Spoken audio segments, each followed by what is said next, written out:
Pertanyaan saya, emang kalian sudah membaca draft RUU itu? Sudah kalian kaji dampak positif dan negatifnya kalau RUU itu disahkan? Atau cuma ikut-ikutan komentar di media sosial tanpa pernah meneliti lebih jauh?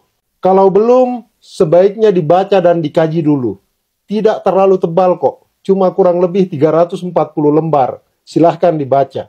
Saya berikan pendapat sedikit ya. Kalau bicara RUU perampasan aset, idenya memang terdengar keren. Negara bisa merampas kekayaan hasil korupsi atau kejahatan besar tanpa harus menunggu proses pidana tuntas. Di atas kertas ini terlihat progresif, tapi mari jujur, dalam praktek hukum kita yang masih penuh celah ini, RUU ini bisa jadi pedang bermata dua. Satu sisi bisa jadi alat pemberantas koruptor, tapi di sisi lainnya berpotensi jadi instrumen represi.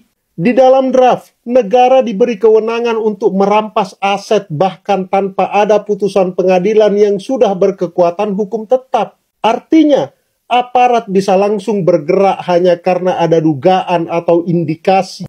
Kalau ini diterapkan, asas praduga tak bersalah akan terkikis habis.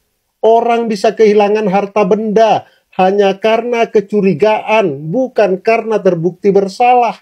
Lebih parah lagi, ada ketentuan bahwa aset yang sudah disita tidak bisa dikembalikan kepada pemiliknya, meskipun di kemudian hari orang itu terbukti tidak bersalah.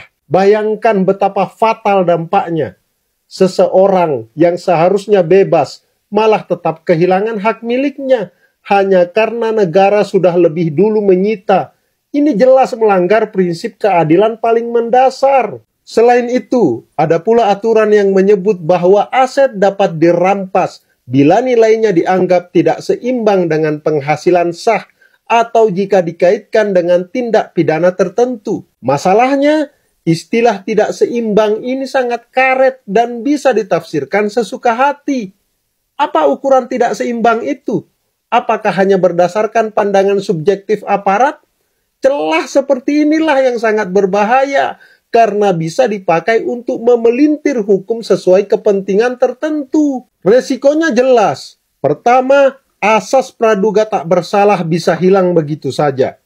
Kedua, ruang kriminalisasi politik terbuka lebar. Oposisi atau pihak yang dianggap mengganggu kepentingan penguasa bisa dijadikan target. Hukum yang seharusnya dilindungi justru bisa berubah jadi senjata politik. Ketiga, ada benturan langsung dengan konstitusi.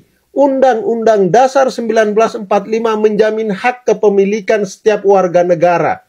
Kalau mekanisme penyitaan aset bisa dilakukan tanpa perlindungan maksimal, maka kita sedang melanggar konstitusi dan membuka jalan menuju otoritarianisme atas nama pemberantasan korupsi. Dampaknya bukan hanya soal hukum, kepercayaan publik bisa hancur. Kalau aturan ini dijalankan tanpa transparansi dan akuntabilitas, masyarakat akan semakin curiga bahwa hukum hanya alat penguasa. Rakyat akan makin jauh dari rasa percaya terhadap negara, karena hukum dipandang bukan sebagai pelindung, melainkan ancaman. Coba bayangkan ya, seorang pengusaha bisa kehilangan asetnya hanya karena dianggap memiliki harta yang tidak seimbang dengan penghasilannya. Ribuan karyawan bisa kehilangan pekerjaan hanya karena tuduhan yang belum tentu benar. Seorang oposisi politik bisa tiba-tiba jadi sasaran dengan dalih ada aset mencurigakan. Aktivis yang kritis terhadap pemerintah bisa dibungkam lewat mekanisme ini.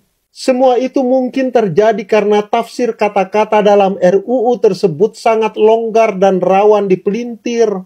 Jadi singkatnya, RUU ini bisa jadi jawaban atas kemarahan rakyat terhadap korupsi. Tapi kalau disahkan dalam bentuk sekarang tanpa kontrol dan perlindungan yang memadai, ia bisa berubah jadi mesin perampasan atas nama hukum. Kita mungkin bersorak hari ini demi pemberantasan korupsi, tapi jangan lupa, besok bisa jadi giliran kita sendiri yang jadi korban dari aturan itu. Apakah kita mau melawan korupsi dengan cara merusak sendi-sendi keadilan? Atau kita mau memastikan bahwa hukum tetap tegak untuk melindungi rakyat, bukan untuk menakut-nakuti rakyat? Itulah pertanyaan yang seharusnya kita jawab sebelum berteriak mendukung pengesahan RUU perampasan aset. Baca dan kaji dulu gitu loh. Thank you.